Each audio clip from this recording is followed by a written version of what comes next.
Live from our studios here at Kokomlemle in Accra. Good afternoon and welcome to The Pulse. We're also live on DSTV channel 421 and GoTV channel 125. My name is Kenneth Jesse. The Pulse, as always, is brought to you by Defendril Cough Expectorant. Defendril, breathe easy, feel easy. Now, coming up this afternoon, tributes continue to pour in for Ghana's former First Lady, Nana Agyeman-Rawlings, with President John Mahama describing her passing as a profound loss to the nation.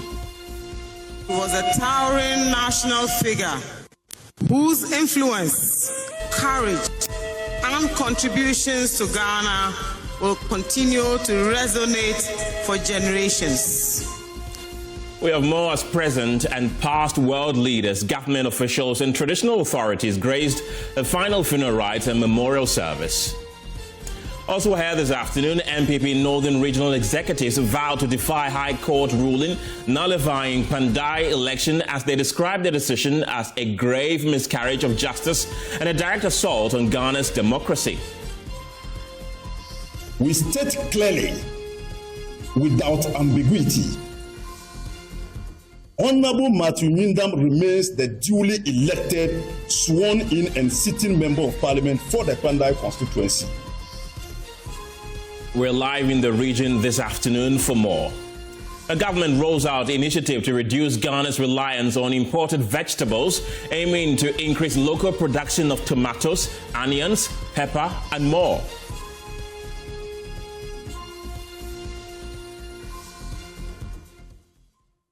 More as President Mahama also breaks ground for a meat and poultry processing factory to help cut down on chicken importation.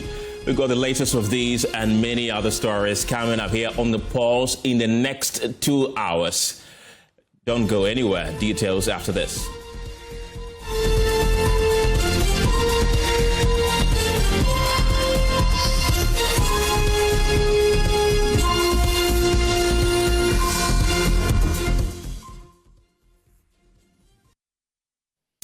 We begin on a rather sad note as tributes continue to pour in for Ghana's former First Lady, Nana Agyeman-Rawlings, as President John Mahama describes her passing as a profound national loss. Speaking at the final funeral rites and memorial service at the Black Star Square in Accra, the President joined former and current world leaders, government officials, and traditional rulers in honoring a stateswoman celebrated for her lifelong legacy for women's empowerment.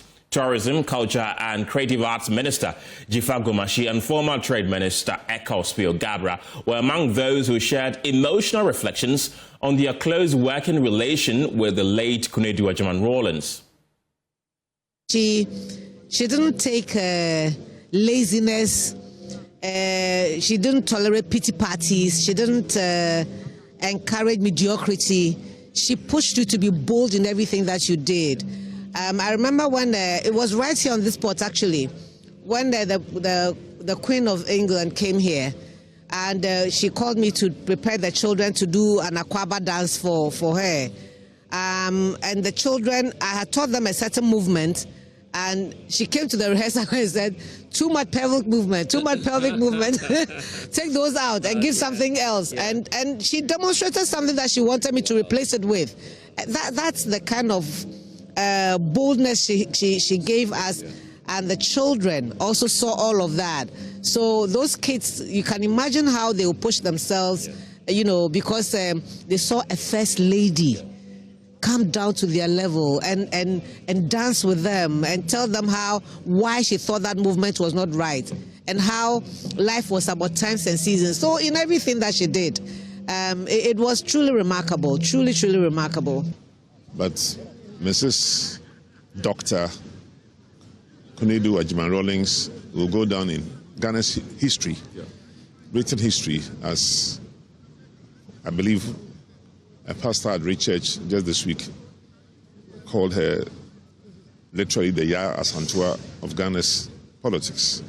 And it is by no accident that she called one of her own daughters Yaa Asantewaa to illustrate the fact that she understood her mission in life to be a fighter, to be a warrior, to be a brave woman, especially on behalf of the underprivileged and women in particular. And that's why she set up the December 31st Women's Movement, which did incredible things in Ghana. Many Ghanaians will be surprised to learn that at one time, the December 31st Women's Movement had more than 2 million members. I don't know which other organization, whether it's the Trade Union Congress, whether it's the Chambers of Commerce, or whether it's the Union of Trade Associations, GUTA of Ghana, that has that kind of following. Maybe some of the political parties may have such following when we vote. This obviously was, DWM was kind of a wing, of a women's wing of the NDC. And that's why, unfortunately, after the NDC lost the 2000 elections, that particular organization was targeted by the NPP at the time for destruction. And I would say that, to a large extent, they succeeded in that particular goal in physically dismantling that organization through more than 11 different state entities that were investigating the December. Meanwhile, Nana Kunedu Agyeman-Rawlings' children have also this to say about their departed mother. You brought hope to the end of every day, even through the sheer intensity of it all. Our father trusted you completely because you had an unfailing ability to perceive purpose and possibility.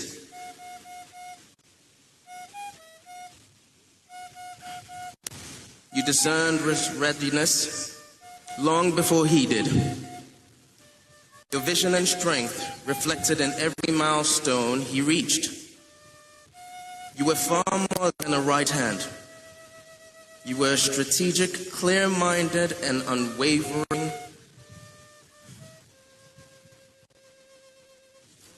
You were strategic, clear-minded, and unwavering. You and Dad were in truth one another's partner. You were one another's pillars. As a mother,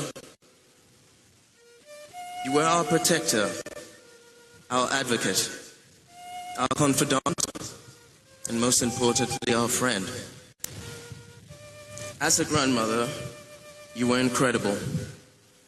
You were funny, generous, playful, wise, strict, trendy, and above all else, kind.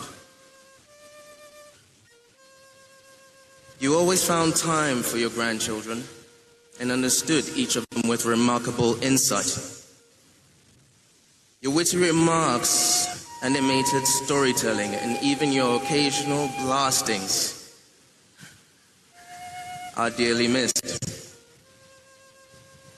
Our chats and the joy of watching you dance to music, videos of your favorite artists, brought warmth and laughter into our lives. Your joie de vivre was found in the simple things, the embrace of family, good music, and dance. Mom, Queen of our hearts, your legacy lives on through the lessons you taught us, the love you shared, and the example you set. So those were tributes from the children of the former First Lady. And President John Mahama, in his remarks, noted that the former First Lady's passing marks the closing of an important chapter in Ghana's political and social history, even as her example continues to inspire generations to come. Today we gather with heavy hearts to honor the life and legacy of a truly remarkable woman, Nana Kunedu Agyeman-Rawlings. She was a towering national figure whose influence, courage, and contributions to Ghana will continue to resonate for generations. Nana Kunedu was far more than a former First Lady. She was a pioneering leader, an unwavering champion of women's empowerment, a trailblazer in our political landscape, and a deeply committed patriot. Her life story is one defined by boldness to speak, to challenge, to lead, and to stand resolutely for what she believed was right for Ghana. As First Lady, she redefined the role and transformed it into a platform for national development. Through her inspirational leadership of 31st December Women's Movement, she expanded opportunities for women and girls, especially in rural communities where support was most needed. She championed literacy programs, reproductive and maternal health, early childhood education, and economic empowerment initiatives long before these became central themes in our national development agenda. Her work touched thousands of families and laid the groundwork for many of the gender-sensitive policies and social interventions that Ghana benefits from today. In public life, Nana Kunedu was assertive, principled, and unyielding in her convictions. She was never afraid to push boundaries or to stand alone when her conscience called her to do so. Yet behind the determined public image was a warm, engaging, humorous woman, devoted to her family and fiercely protective of those she loved. As a mother, grandmother, sister, friend, and mentor, she brought energy, clarity, and purpose to every space she occupied. Nana Kunedu lived a life of service, courage, and deep conviction. Even in challenging moments of our national journey, she carried herself with dignity, always guided by her commitment to Ghana's unity, progress, and stability. And even though the former First Lady had a checkered history with the NDC, the party still eulogized her, describing her as a foundational pillar of both the PNDC and the NDC. Here's the party's General Secretary, Fifi Kwete. She was not only a First Lady, she was boldness personified. She was the very heartbeat of a movement that reshaped Ghana's political, social, and democratic landscape. From her early years at the Ghana Tourist Board and the Union Trading Company, she engaged directly with the struggles of ordinary women. These encounters ignited in her a fierce determination to fight for dignity, justice, and opportunity, especially for women whose voices had been ignored. In the restless Ghana of the 1980s, she did not stand at the margins. She stepped into the arena not merely to support a revolution, but to define one. A founding of the 31st December Women's Movement was one of the boldest acts of leadership in our national history. What began as an idea became a nationwide transformational engine that empowered women, millions of women, nurtured community leadership, and restored confidence in those who had once been invisible. Under her commanding and charismatic leadership, over 870 early childhood centers rose across the country. Today, thousands of adults in their 30s and 40s carry the gift of early education because Nana Konadu and her movement walked into their communities and planted opportunities where none existed. Her work was practical, personal, and profoundly transformational. Her advocacy went far beyond education. Through literacy drives, micro-enterprise programs, and legal reform, she helped thousands of women become informed earners and confident citizens.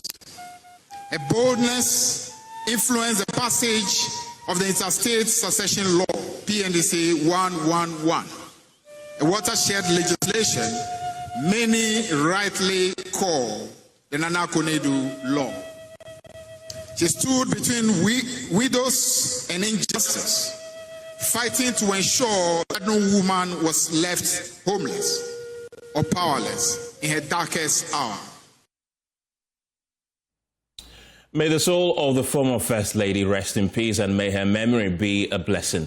Let's head to the Ashanti region now, where the High Court in Kumasi, presided over by Justice Dr. Dorinda Smith-Arthur, has dismissed claims by Akusia Sewa, alleged first wife of the late music icon Charles Kujofosu, popularly known as Daddy Lumba, that she was legally married to him under civil law and therefore his only lawful spouse. Delivering judgment before a fully packed courtroom, Justice Smith-Arthur ruled that Akusia Sewa failed to provide evidence of any civil marriage between herself and the late musician, concluding that no such lawful union ever existed. Let's cross over to Kumasi now to speak to my colleague Ohime Ntewia, who has been following this story for us. Ohime, glad to have you on the show. What was the reaction from the parties after the court's pronouncement? We're still trying to get my colleague Ohime Ntewia there in the Ashanti region at the High Court, where the ruling happened today, to give us update really on what has transpired since that ruling was given by Justice Dr. Dorinda Smith-Arthur, who has dismissed several claims by the alleged first wife of late music icon Daddy Lumba there. Of course, this has become a matter of controversy. The funeral has been postponed on several occasions. We're told that the issue has to be resolved in court before any final funeral rites can be held for him. And you all do recall that Daddy Lumba died months ago after a short illness when, he had been a music icon in this country for many, many years, inspired generations of musicians, Ghanaians, fans across the country. And of course, there appears to be a limbo on when his funeral is going to be held. We've tried to get in touch with my colleague Ohime Ntewia, who was in court for us today. But in the meantime, though, let's take you to the Northern region, where the NPP's Northern Regional Executive Committee has launched a fierce challenge against the High Court ruling that annulled the Kpandai parliamentary election, with Communications Director Danjuma condemning the judgment as a grave miscarriage of electoral justice and an affront to democracy. Addressing a press conference in Tamale, Mr. Danjuma insisted that Matthew Nyindam remains the duly elected MP, a position he says is firmly backed by the party leadership, the minority caucus, and the Speaker of Parliament. He stressed that the NPP will exhaust every lawful avenue to defend the seat, urging supporters to stand firm and oppose the ruling with truth, discipline, and unwavering democratic vigilance. Since Monday being the center of discussion following a Tamale High Court decision to annul the December 2024 parliamentary elections, citing irregularities, the court, presided over by Justice Emmanuel Bruplanch, ordered a rerun of the election within 30 days, affecting the seat currently held by Matthew Nyindam of the New Patriotic Party. But addressing the media in Tamale, the Northern Regional Communications Director of the NPP, Yusuf Danjuma, said Matthew Nyindam remains the MP for the area. We state clearly, without ambiguity, Honorable Matthew Nyindam remains the duly elected, sworn-in and sitting member of Parliament for the Kpandai constituency. This position has been publicly affirmed by the leadership of the party, the New Patriotic Party, confirmed by minority caucus in Parliament, led by Honorable Afenyo-Makin, most importantly, upheld by the Right Honorable Speaker of Parliament, who ruled only yesterday that it was premature to stop Honorable Matthew Windham from participating in the parliamentary process until the final determination of an appellate court. The sovereign mandate of the people of Kpandai remains constitutionally intact. He alleged that the ruling was influenced by some high-level NDC politicians. There are serious allegations that the ruling issued by His Lordship Justice Emmanuel Batplangbru was procured through high-level political interference involving the presidency and the leadership of the NDC, which has not been disputed. Ladies and gentlemen, we state responsibly that these allegations are already in the public domain. They are being openly discussed across multiple platforms. No categorical denial has been issued by any of the persons named. No official rebuttal has been offered by the presidency, the judiciary, or the NDC. In the continuous absence of any denial, clarification, or refutation, we have no reasonable grounds to believe these allegations. On matters of judicial integrity, silence cannot be treated as innocence. Mr. Danjuma added that it was outrageous that wrongdoers were being rewarded. Could this explain why a sweeping order was issued without a completed written judgment? Could this explain how a case limited to 41 polling stations suddenly engulfed an entire constituency of 152 polling stations? These are necessary questions in a democracy. Dangerous and precedent set for electoral violence. Even more alarming is the precedent this ruling creates. Those who violently disrupted the coalition process and destroyed public electoral property have not been prosecuted. Instead, their actions have been rewarded with a judicial reset of the election. There shall be no lawful rerun of the Kpandai parliamentary election under this defective order. 2, all appellate legal avenues have already been activated from day one, the very day we received that compromise judgment. 3, the mandate of the people of Kpandai shall be defended by every lawful means. 4, the New Patriotic Party shall never surrender its victory to judicial excesses. We will never do that. We remain committed to peace, but peace cannot coexist with legalized injustice, complete travesty of justice. Well, let's stay in the northern region and speak to my colleague Martina Bugri, who's joining us from Tamale. Martina, tell us the mood in the region following the court's ruling days ago. NPP, they agree with their leadership and they would go with whatever their leadership say. And so when you speak to supporters of the party, they are not happy about the ruling. They believe what their leadership are telling them, and they would stand and defend whatever their leadership say. It's been a week of discussions on radio, one-on-one in the constituency and also in the regional capital. So when you meet people from the NPP, that has been a key issue that has been discussed among party followers. Martina, just days ago, we spoke to the MP himself, Matthew Windham, who said that he is going to respect the verdicts of the court and that of the Speaker of Parliament. Is this a sentiment that is shared by the regional executives in that particular region? So the executives stand by their leadership in Parliament and the leadership of the party at the national headquarters. And so they say whatever their leadership at the top would agree, they would go with it. Martina Bugri reports to us from Tamale. Thank you very much. And let's go on Zoom once again and speak to Dr. Fusaini Bawa Zakaria. He's the NPP Northern Regional Research and Election Officer. Glad you could join us this afternoon. Why are you describing the annulment of the election in the Kpandai constituency as a miscarriage of justice? Good afternoon. Good afternoon. Yeah, I think, thank you very much for having me on your platform. The reason is very simple and straightforward, as indicated by my communication officer during the press conference. Okay. I think, you see, this country, we need to be very, very serious.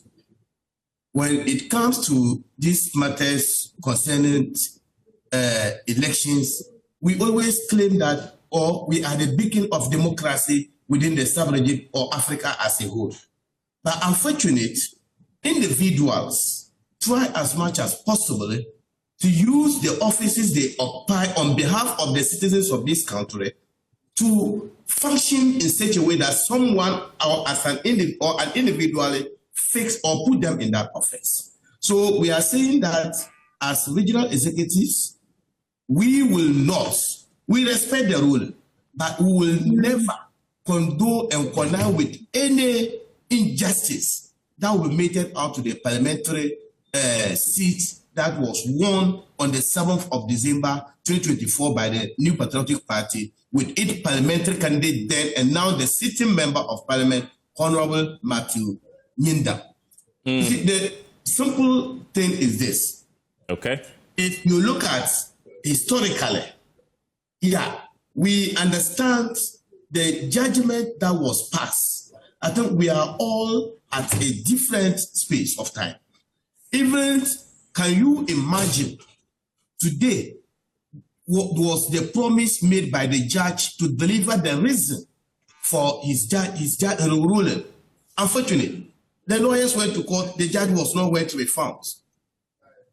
We are told he's in Accra at the moment with the reasons or whatever document is want to Accra with. But to be fair with the judge, he doesn't personally have to be in court to deliver the reasons. So I don't see where the issue is. What we are saying is that the reasons are not available even at the registry. Okay. For our lawyers to pick. Were you given any timelines? Were you given the time, a particular time that this was going to be made available? Very clear on the ruling day. Okay. That on Friday, the judgment will be ready. Unfortunately, the lawyers have gone to the court. There's nothing at the registry to be picked. So we are not in line with this. And then we want to send a signal to the whole world that this is injustice that is going to be meted out to the people of Kpandai. And we should not in any position agree to this. Because the fact of the matter is this, we are looking at the allegations that are already even within the public space, within the media landscape about the NDC and then the presidency involvement in this particular issue. So we are not perturbed about these things. The most important thing we are saying is that we want justice to prevail. And peace cannot be done with legalized injustice. And some will say you want justice to prevail, and that is exactly what is panning out, don't you think? That is not justice. What is it then? You are viewing viewers, including your Joy News, you are seeing the videos. You see, there was a proper legally constituted election body in this country that organized the election and declared the results. After the mayhem and the disruption that caused at the Kpandai Coalition Center, all the polling station pink sheets were gathered. You see, one thing that is even worrying me is that if you look at the statement that was sent to the courts by the petitioner was not pleading on any other thing apart from the 41 polling stations that were sought to be annulled, because he felt that, or it was alleged that there were irregularities at this particular polling station. But unfortunately, this particular thing was not the proper thing being done. So we are calling on the right-minded people of this country that what the judgment, you see, it was flawed in the first place. It was flawed. So we are calling on the right-minded people that the ballot boxes, because this cannot be a reward to people who destroy ballot boxes, ballot papers, and then declaration forms and other sensitive EC equipment. The most important thing is that we are talking of justice to the people of Kpandai. This is a disrespect to the sensitivity of the people of Kpandai. And that particular thing must be respected. You see, one thing we need to understand is that they realize the 41 polling stations sought at the court, if they were to follow it, it is not even up to the winning margin of the sitting member of parliament today. Because somebody who has a winning margin of 3,434, and when you put all these 41 polling stations together, you are getting not more than 500 votes. So we know something happened, and the judge was not exhibiting anything legally. He was exhibiting something in his own thinking, because there's no law to back all what especially the ruling that was made. We wanted to see the judgment and read the reason. Okay. Unfortunate. The judge himself has run away from the case. Why do I say so? Dr. Zakaria, let me come in at this point. Now, the Speaker of Parliament gave a ruling on this particular issue yesterday, and he said that Matthew Nyandam can continue to be an MP until the 1st of December, which is just this Monday. And essentially, after that, he's no longer going to be MP, and he's going to have to respect the decision by the court to recuse himself until a by-election is conducted. If that happens after Monday, that he ceases to be an MP, what are you going to do? No, the fact of the matter is, I see, we thank the right honourable Speaker of Parliament for reasoning with us. You know, initially we told everybody that the man cannot vacate his seat because he's representing a good section of people of this country. You see, this legal absurdity and judicial overreach is something that we need to look into. So all the appellate courts in terms of this have been activated. So we have filed a state of execution. We have filed an appeal. The state of execution will last for that 7 days, and that's the 1st December that the Speaker of Parliament is talking about.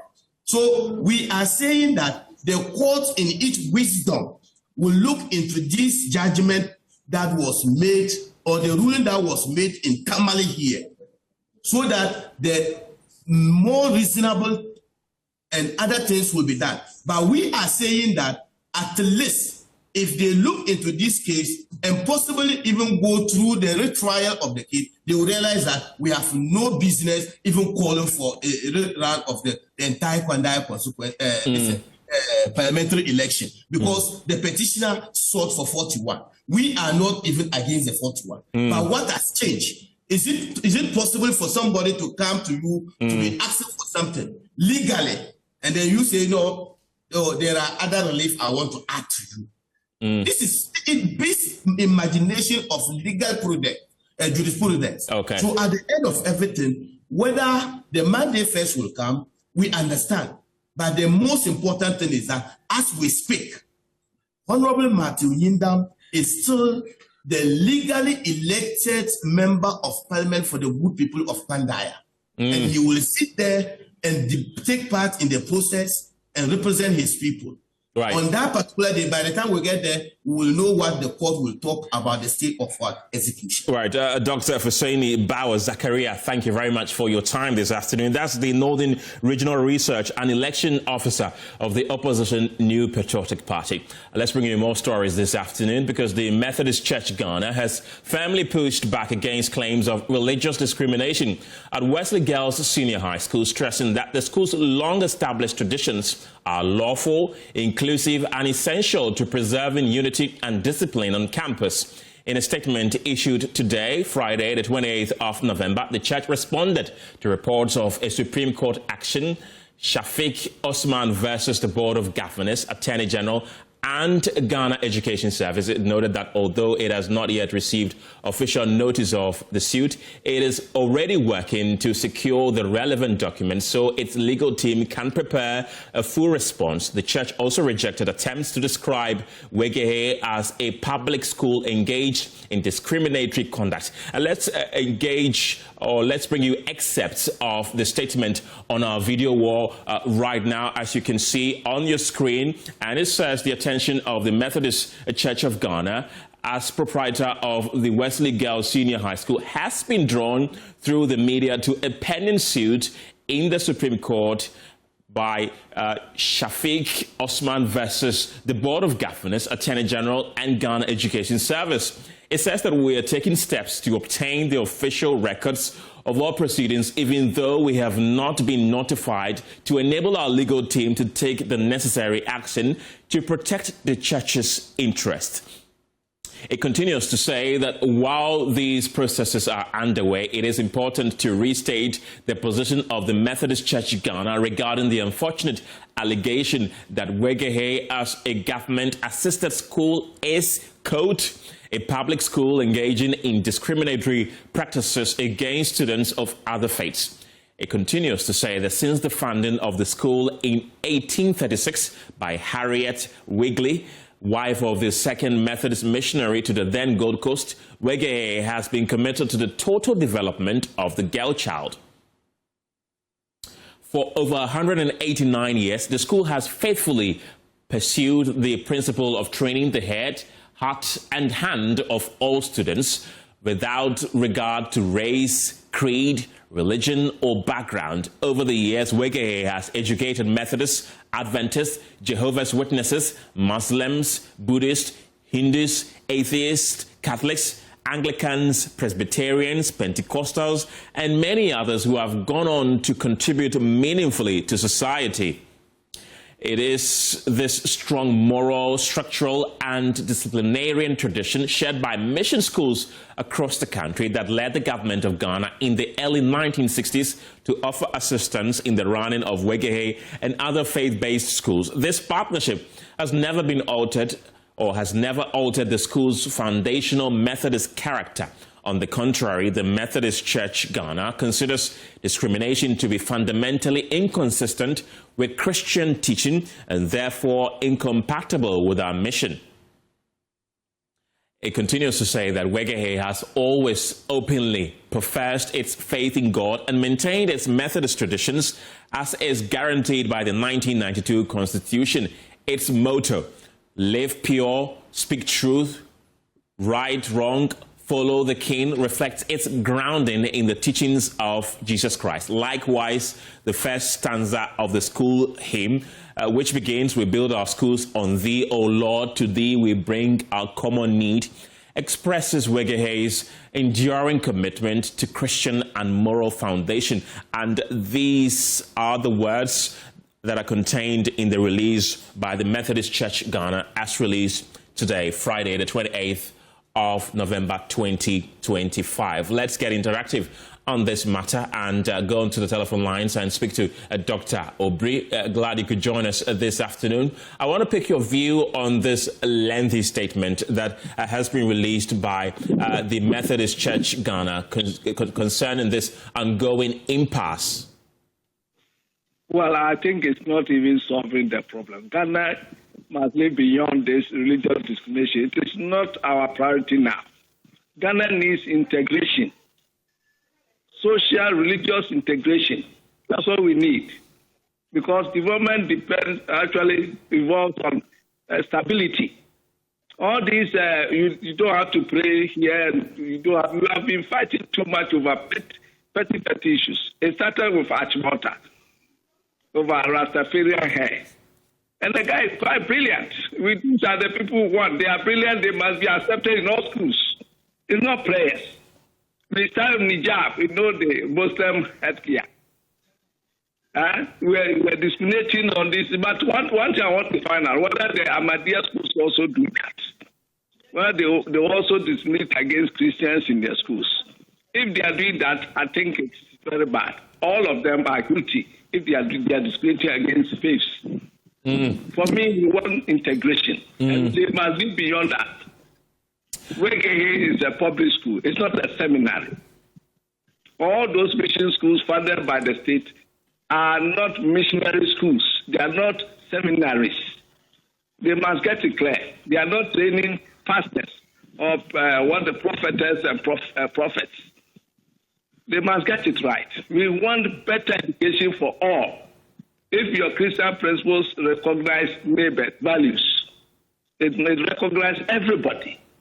So I don't think it's fair to say that, oh, if you are Muslim, we have admitted you to the school, so you should not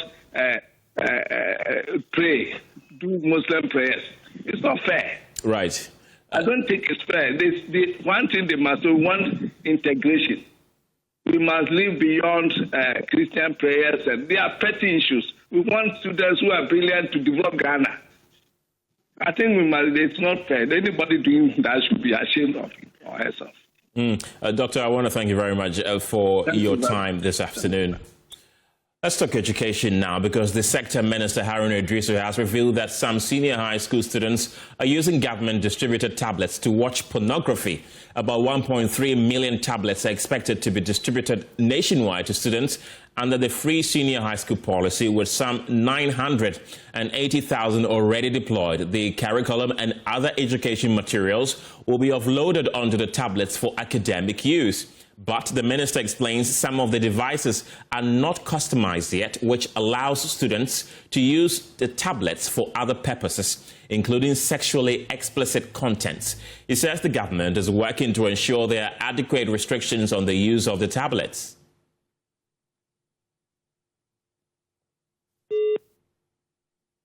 $137 million, where some 1.3 million tablets was to be distributed across the country to all free senior high schools in the country, so that learners can have access to digital tools.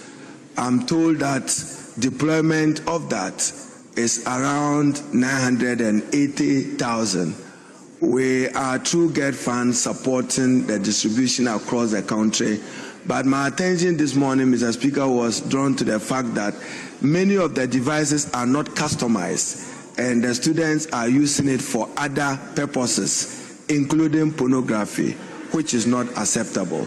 And therefore, Mr. Speaker, government is taking a high view of it, and there must be restrictions as to what the tablets can be used for, and it should be used strictly for purpose of study. The curriculum is offloaded onto the tablet. It will facilitate digital learning. Mr. Speaker, we are to be minded that when you are training students, you are training them to be globally competitive. And therefore, we have to take investment in digital skills and digital technology and its deployment much more seriously with increased investment. I thank you. That's Harun Idrisu, the Education Minister, on the floor of Parliament recently. And joining me on Zoom for more on this is Education Research and Policy Analyst Divine Kpandai. Divine, glad you could join us this afternoon. This is a very worrying situation that the Sector Minister has brought to the attention of Ghanaians. What do you make of it? All right, thank you for having me, and good afternoon to your viewers. Of course, it is disturbing, but I don't think it is an issue that cannot be resolved. I think all we need to do is to enhance the security features of these devices so that the students can be able to optimize the device usage. But the fact remains that we, at this point, need to be very high when it comes to integrating technology in teaching and learning. So the step taken by government to distribute tablets to students is in the right direction. If we are finding any challenge with it in terms of its misuse, we only have to find a way to address it. This is not an issue that cannot be addressed. I think it's a very simple issue that could be addressed. And if you listen to the minister, it is because they did not customize the devices before giving to the student. And that is the problem.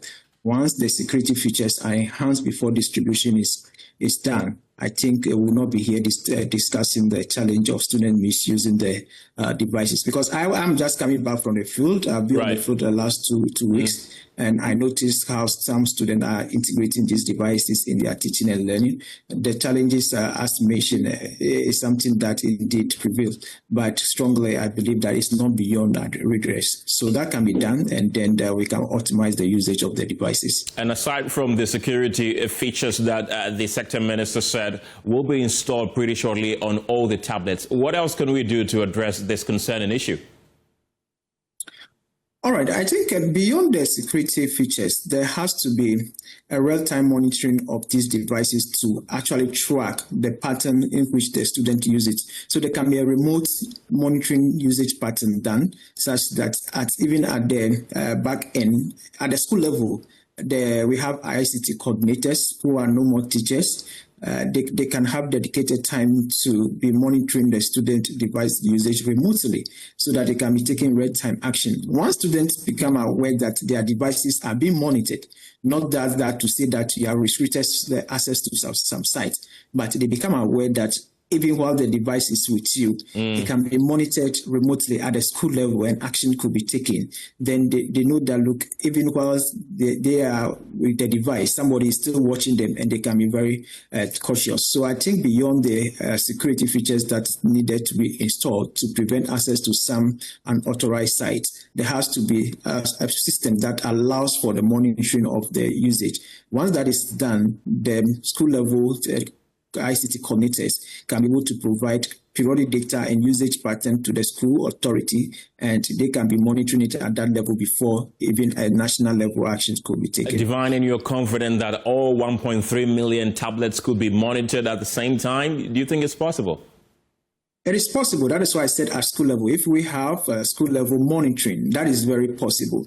And the good news is that now we have designated ICT coordinated at the school level. Previously, it used to be ICT teachers or the head of ICT department using to perform all those tasks, but that he has to perform that, he or she has to perform that, blending it with teaching and learning. It was too much, so government decided to have a dedicated ICT coordinator at the school level. So if we have a dedicated ICT coordinators doing that, that is real, and in real time, that can be done. It's not that something that will be nationalized or done at the national level. Once we have school level monitoring, that is very feasible and possible. Yeah. Divine, you've done extensive research on education. What do you really think could be the reason that would trigger students at the basic and second cycle level, the basic level, let's even leave it at that, to be watching pornography on tablets that have been provided to them by government?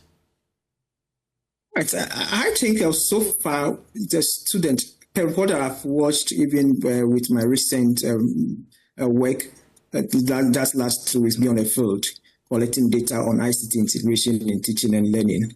I think that students have also not gotten to the point to realize how they could effectively use these devices for effective teaching and learning purpose. And I think generally, when students are trained or are prepared to know how they could use these devices, not even just the tablet given to them by government, but even their own mobile phones that they may be having at home, even after school, when they get access to their devices, how they could use them for learning purpose. We haven't gotten there where we have able to capacitate the student for that essence. So I think that we have to be more deliberate. It is one thing to make devices available for the purpose of teaching and learning, but it is another thing to be able to help teachers and students at the same time to be able to use them for teaching and learning purpose. So while we have made these devices available, I think more needs to be done to help teachers and students to use these devices for teaching and learning purpose. When we get there and the students have become more aware of how they could use these devices to enhance their own learning or create their own knowledge for teaching or even school-related activities, I think it will lessen the desire to be exploring an authorized website. But more effectively or importantly also, there will have to be a work done on the side of parents. I think some of these habits are also picked from the home before even arriving in school. So students even have access to mobile phones at home before coming to school. Have parents also been monitoring their children's usage, what they use their devices for, and able to help.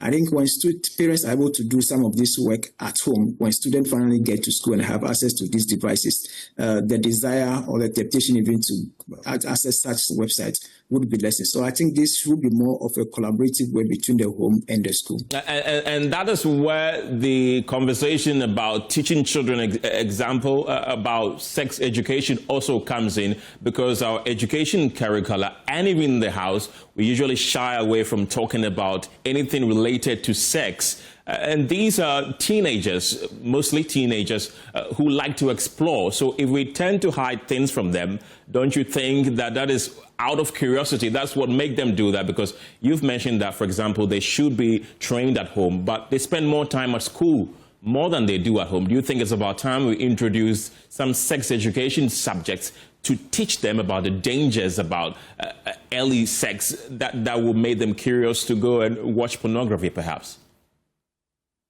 Yeah, that is actually the existing sex education. It used to be very high in the education system, but I got to a point we relaxed about it.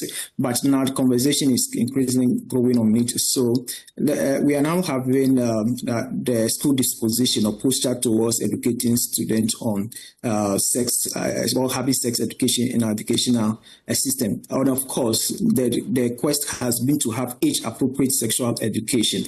And I think guideline has also been developed to that effect on how schools communicate issues on sex to children and showing that it is appropriate to their level. I'm glad that our schools are becoming more aware of that and are talking about it.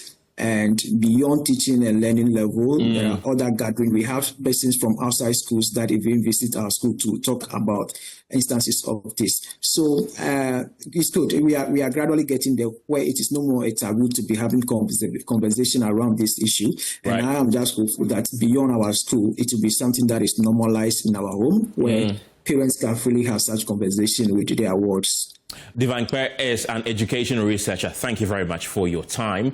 You're still watching The Pulse here on the Joy News channel. We'll take a quick break. We'll be back with more stories. Hello again. A striking 83.9% of Ghanaians want all assembly members to be elected on a non-partisan basis. This resounding verdict has been captured in a new nationwide poll by the Institute of Economic Affairs.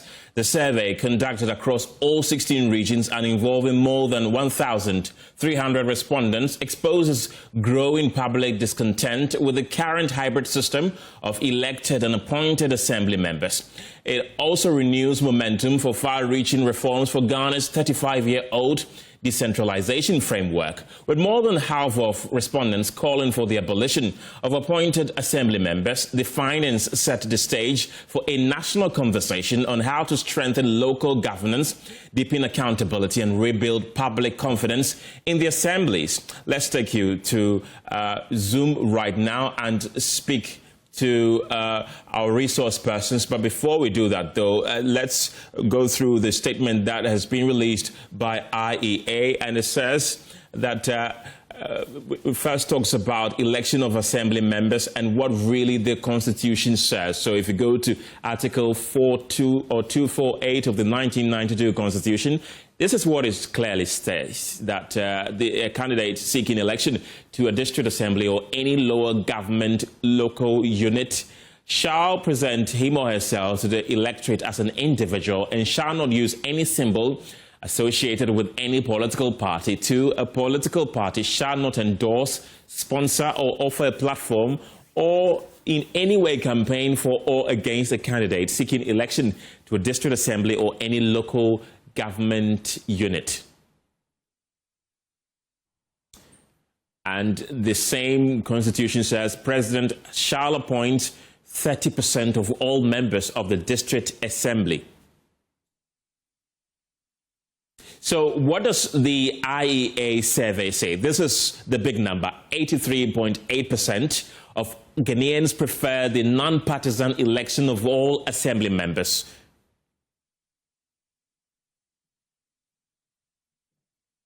And that's the big number we're going to have a discussion on. And joining me on Zoom right now is a former administrator for NALAG and former MCE for German South, Andrews Bediako. Glad you could join us this afternoon. You've gone through this poll, this survey. Let's talk about the big number, the 83.8% of Ghanaians supporting the non-partisan election of assembly members. Is that something that came as a shock to you?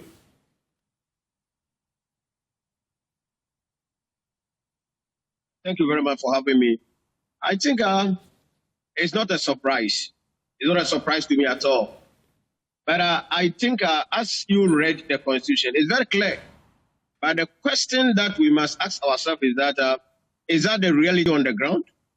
The Constitution is very clear about how the assembly members are supposed to be elected to be with us working at the assembly from the various electoral areas. As you said, after the elections, the president also has the opportunity to elect or appoint 30% of the assembly members to be added to the elected assembly members. But we must be frank ourselves. I think unless we as Ghanaians will continue to behave as ostriches. Now, the law is very clear. But is that what is happening on the ground? I will tell you no. All the assembly members in our assemblies, together with those who are appointed by the president, are partisan. That is the reality. When you get to the assembly and you want to know any political party that any particular assembly member is coming from, you just talk to the technocrats at the assembly. They will tell you all the political parties these assembly members are coming from. Besides, yes, that is the fact. Besides, during these elections, all the political parties, especially the NPP and NDC, run primaries at these electoral areas to elect people who represent them during the elections. That is what is happening. But not on party colors, though, do they? Do they make it that open? Colors, even sometimes you see a poster of an assembly member or somebody who is seeking position, then you clearly see that this person belongs to this political party. Meanwhile, the law does not permit that. Sometimes the Electoral Commission will come in and punish some people, disqualify some people, but clearly that is not what is happening on the ground. We must be frank ourselves. I am for the elections of these people based on political lines, because that is the reality on the ground. The Constitution as we have now, we are not going by what the Constitution says. Why is it that political parties will run primaries at the electoral area? Sometimes, even when I was working at NALAC as an administrator, let me give you this example.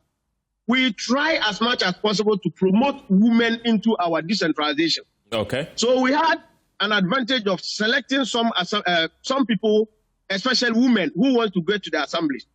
We trained them. We wanted to support them. Immediately, you call them that we wanted to support them with some funds that will help them to do their posters and all those things. You call them later and they will tell you, oh, boss, my party said I should step down for the man to go. Other than that, we are going to lose the electoral area to either NPP or NDC. So that is the reality.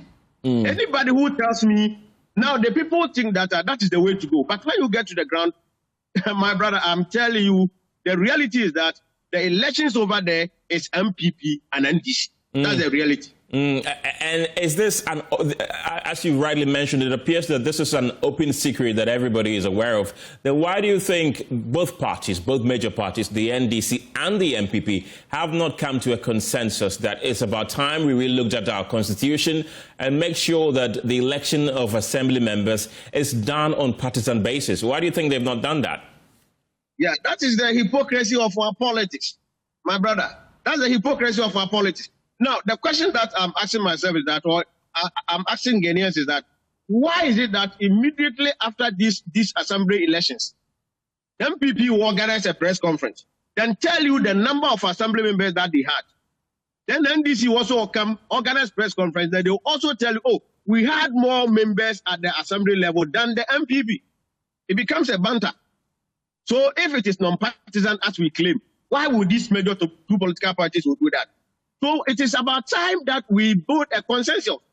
Now, we were involved in a training, if you remember 2018, that the former president wanted to have election of NDC based on partisan lines and that. Right. All the political parties came to build a consensus that that was the way to go. So we started the training.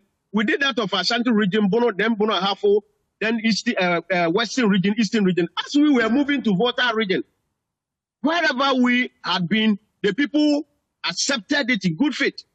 But when we were on our way to Volta region, that afternoon, there was a press conference by the NDC that they are no more supporting that election. Then the president then had no option than to withdraw. Because there is no way you can have a referendum in this country and an NPP or an NDC, one party will say, I will not take part, and you meet the threshold. It is not possible. So when the NDC said we are no more participating, but the interesting aspect is that by then, the current Speaker of Parliament was in parliament as a minority leader. Then, after the elections, or after everything that has been boycotted, he wanted to become the Speaker of Parliament. We went to Parliament to visit him, paid a visit to him, and he accepted that that is the way to go. The elections of the assemblies and the NDC should be partisan basis, because that is what is currently happening across the world. So what is accepted in Ghana? Go to South Africa, go to Uganda. Uganda borrowed decentralization from Ghana. But now their local elections is partisan. So what is happening in Ghana? Only that we are trying to be, as I said, maybe we will continue to be behave as ostriches. That we will always use the constitution to defend ourselves that the elections is non-partisan. Even the 30% that people are talking about, I don't know if you will come there. The 30% that the president has the opportunity, or the president have the opportunity to appoint. And the law is very clear. The president should do that in consultation with the traditional authorities and interest groups within the district or the municipality. During such appointments, the DC, together with the party executives, will sit, then decide whoever they will even bring from the traditional area. When you send that, even that opportunity to the traditional authorities, Nanano will look at somebody from within their own traditional area who is aligned with the government in power before they will send him to the assembly. So why are we tackling ourselves and we'll be laughing? So all these people who the law says that the president should do the 30% in consultation, that system has been abused over the years, both NPP and NDC. Look, this is something that we use to pacify the full soldiers immediately after the elections, that they will know that we are going to have government appointees. You hear people fighting over government appointees, and always it is coming from the ruling government. So they use that one to satisfy the full soldiers. Per the law or the framers of the constitution, I think they envisage that because of the elections, the assembly will always need people who are technical. So after the elections, maybe we need somebody who has a background in education. We need somebody who has a background in economics, so that that person can be appointed by the president for him to be part of the assembly. So when it comes to the issues of agric and all, that person will bring his idea so that but the political parties will not agree. Right. If you don't belong to the political party, they will never appoint you as a government appointee. So we are just taking on ourselves. All right, Mr. Andrew Bediako, thank you very much for the insight you brought to our show this afternoon. He's a former administrator of the National Association of Local Authorities of Ghana, also known as NALAG, and a former MCE for German South. Now, if you have ever taken a polio vaccine, there is a high chance you've benefited from Rotary International. Well, years ago, polio was one of the biggest causes of death among children around the world, including Ghana. Well, today, more than 90% of the world is polio-free, largely because of Rotary's relentless commitment to eradication. But their work didn't end there. Rotary has invested billions of cedis into thousands of community projects across the country, from the Pad Bank in the Volta region, producing affordable sanitary pads, to solar-powered vaccine, cold rooms, renovated schools, hospital equipment, books for students, and numerous cleanup and community development initiatives. Well, that legacy continues. District Governor Nana Srebwo joins me in studio to share her vision and the plans ahead, including a major fundraiser in support of the Rotary Foundation. Nana, thank you very much for your time this afternoon. Tell us a bit about the fundraiser. Let's begin from there. This evening, they're having a fundraiser at the Underbridge, East Legon. As Rotarians, we are required to support the Rotary Foundation. So this fundraiser is to make some money to support the Rotary Foundation. And as you emulated at the start of this interview, you've talked about so many projects. The Rotary Foundation funds all of these projects we're talking about. So we need to continue to raise money, pay into the Rotary Foundation so that we can apply to be able to carry out the project. So the whole idea this evening is to raise funds to enable us support the Rotary Foundation. Right, and we know that Rotary has been central to the global fight against polio. As a district governor, we want to find out, how have people across the globe and indeed here in Ghana benefited from all of this? The fight against, let me change the word fight. The need to eradicate polio from the surface of the earth began in 1985 globally.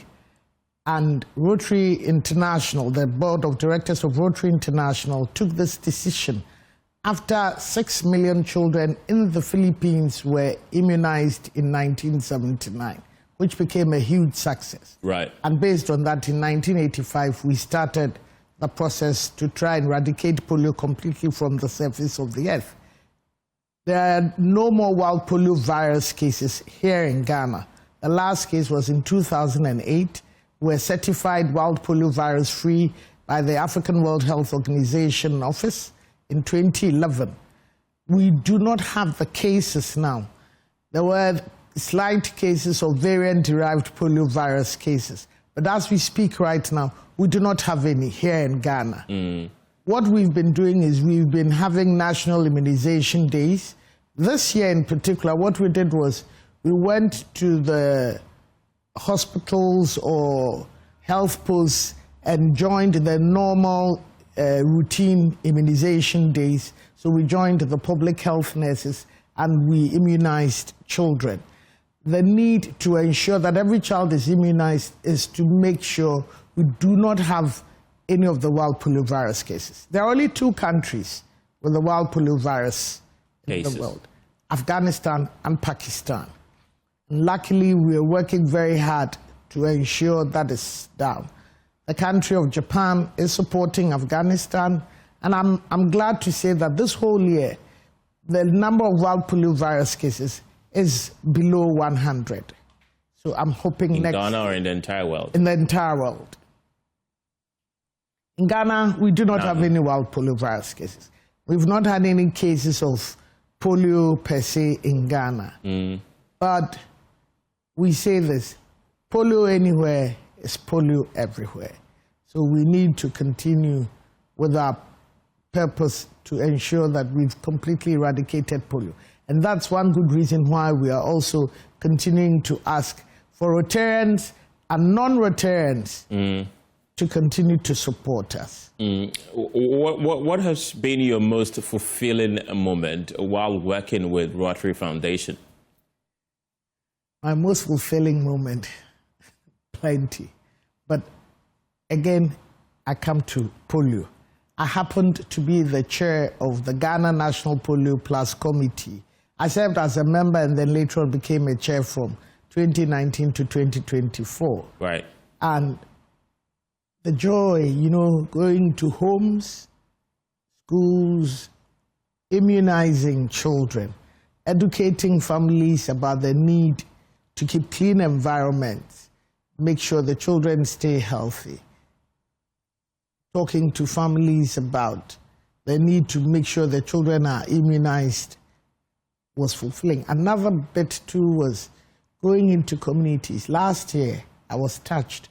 In December, we were in a community in Tamale, and we had sunk a borehole, mechanized it, and the people in the town were now going to get potable drinking water. Right. So after the commissioning, they were told they could go home, bring their bowls to come and fetch water. And the joy on the children's faces, the mothers, women, running home just to go and fetch water because they would no more have to walk miles to fetch water. This is clean, potable drinking water. So for me, the fulfilling part is you go and you commission a project. You go and you give a reading book to a school child, and the fact that the child is able to open a book and read. Or we refurbish a school building. Recently, the Rotary Club of Takwa, we refurbished a school in a village called Menhuntem. Right. You should see the state of the old school and what a new classroom block was constructed. And the children were excited that, yes, now we are going to go to school in proper buildings. The Rotary Club of Accra Legon East recently, the Legon Hospital, were able to get support from another club, Rotary Club of Pocatello in the US. Right. Funds were raised from the Rotary Foundation. And now we've refurbished and put up a new place for children born premature. And so that place now is functioning. There are a whole lot of things I can enumerate, but it's fulfilling when you go to commission a project and you see the faces of the people and you see they are satisfied, they are happy, they are excited. So, going forward, Rotary Foundation, what are the key areas that you're going to focus on? Rotary Foundation has 7 areas of focus: prevention of diseases, supporting basic education and adult literacy, empowering women and youth, so we talk about community development, protecting the environment, water, sanitation and hygiene, also making sure that we're preventing, conflict, resolution and all of that. Now, you're looking at the fact that all of these are happening in our part of the world. So we look at any of the projects and we see, okay, this falls under the area of focus of Rotary Foundation, and we do it. So in Ghana, we cover all of the 7, and we make sure we do it. So we work with some of the towns, communities, villages, and we make sure they own the project after we are done. So if you commission a borehole, we sink, we do everything, we leave it with the community. They would maybe open a bank account, put some money in it so that the mechanization of the borehole and everything will continue. So we've done a lot. We partnered with USAID some years ago, and we've supported so many communities across the country, providing them with water and places of convenience as well. And your upcoming fundraiser, what should we expect? Fun. A lot of excitement. So we have Lexus Bill as the MC. Yeah. We have DJ Andy Dosty. And there's another one, allegation or... Forgive me. No worries. So they're all there to entertain us. It's 300 Ghana cedis. So please come, join us. Let's have fun. And at the same time, we will have a section where we will be raising funds. Please come and support. It is for a worthy cause. Exactly. And if we were to be given the whole time, I could list and list and list. But I'll also use this opportunity to say a big thank you to Joy Multimedia Company for supporting us one way or the other. Anytime we've called on you, you've been able to lend us the support. Thank you so much. And where is it happening? The Underbridge. Right. East Legon. East Legon, yeah. So from 6:30 till you feel you're very tired and so you want to crawl into bed.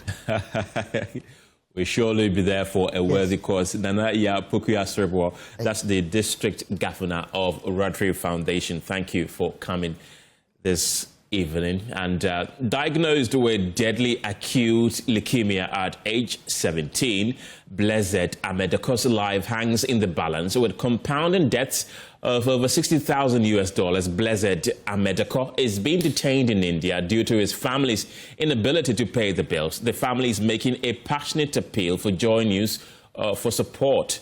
Joy News' Irama Ekwia Aqua has more in this report.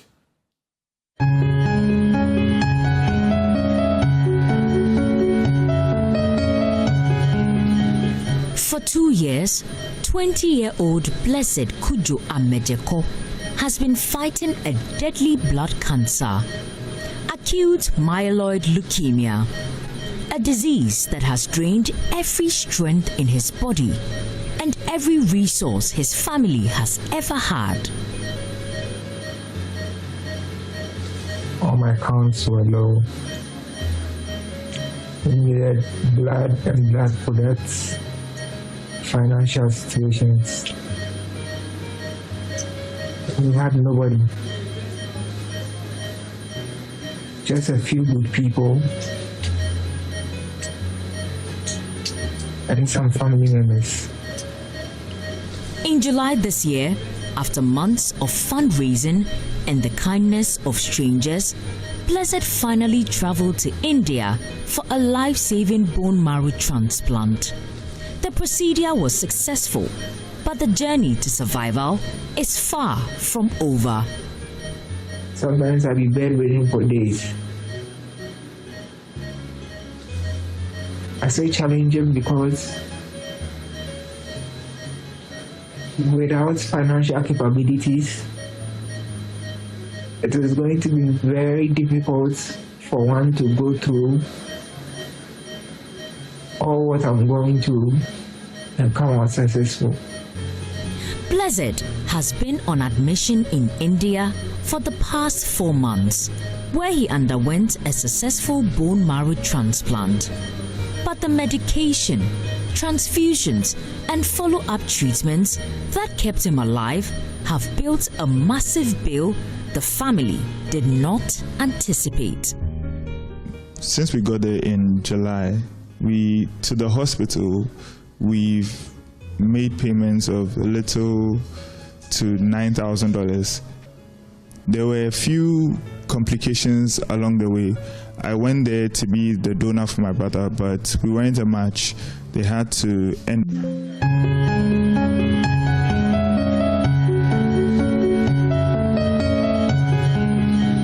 For 2 years, 20-year-old Blessed Kudjo Amejeko has been fighting a deadly blood cancer, acute myeloid leukemia, a disease that has drained every strength in his body and every resource his family has ever had.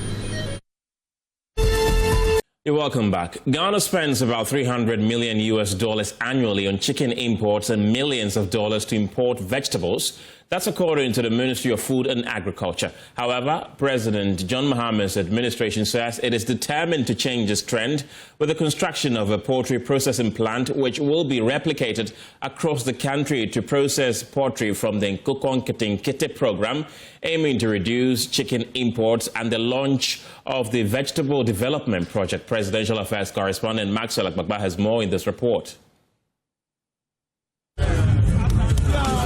The Vegetable Development Project is part of the government's broader strategy to strengthen the agriculture sector and reduce import bills. The project will feature solar-powered irrigation covering multiple hectares across selected communities, facilities for sorting, grading and packaging vegetables, training farmers in best practices for cultivation and post-harvest handling. According to President Mahama, it will reduce Ghana's dependence on imported vegetables, support farmers by providing training, input and technology to improve yields, and also generate employment in farming, processing and distribution. It will also introduce committed buyers to ensure farmers have predictable markets for their produce. Farmers involved have begun receiving substantial support in the form of improved seeds, organic fertilizer, agronomic training, and digital advisory services. A committed buyer, FarmMate, has been introduced to secure predictable markets for all the farmers' produce.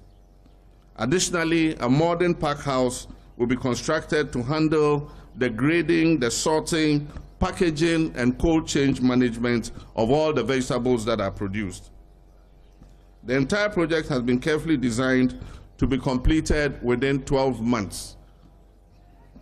This vegetable development project will be replicated in many other parts of the country, especially in the north, where water availability is a major challenge at many times of the year.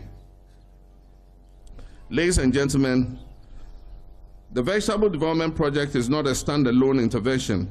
It is integrated into our broader Feed Ghana 2025 to 2028 agricultural transformation agenda, which seeks to restore Ghana's food security and agro-industrial dynamism. Under this project, government is scaling up the production of strategic commodities such as rice, maize, soya bean, vegetables, cassava, poultry, and cashew. From Kukum, President Mahama then moved to Bichim to break ground for the construction of a meat and poultry processing factory. The president listed some of the features of the processing plant and its benefits. He says he has directed the school feeding program to only use local poultry and will soon launch the poultry and livestock project for senior high schools. This facility is one of the several reinforcing interventions under the Feed Ghana Poultry Transformation Plan. which includes poultry farmer-to-table projects supporting 50 commercial farmers and 500 SMEs, Nkukon Kitinkiti Backyard Poultry Project targeting 3 million birds for women and young people, the Cruella Project scaling up access to hardy dual-purpose breeds for households, revamping hatcheries, breeder farms, and veterinary services in all regions. Together, these interventions will form a complete national poultry ecosystem, restoring Ghana's leadership in poultry production in the whole of West Africa. I've directed the school feeding program to procure locally produced poultry for feeding our children in school. This will constitute a significant market for our local poultry industry. In other stories this evening, European and African leaders agreed to strengthen trade ties and better tackle irregular migration at the African Union-European Union Summit, which wrapped up on Tuesday. The EU wants to strengthen its influence and secure access to natural resources in Africa, where it is competing with the US, China and Russia. DW correspondent joins us from Berlin. Kpandai, was the summit a success, you say? Well, some agreements on increasing trade and reducing irregular migration to Europe were, of course, reached. But the verdict on the success of the summit will really depend on whether both the European Union and the African Union deliver on those pledges. Now, the European Union is promising to invest up to 150 billion euros on infrastructure projects in African countries by 2027 through the Global Gateway.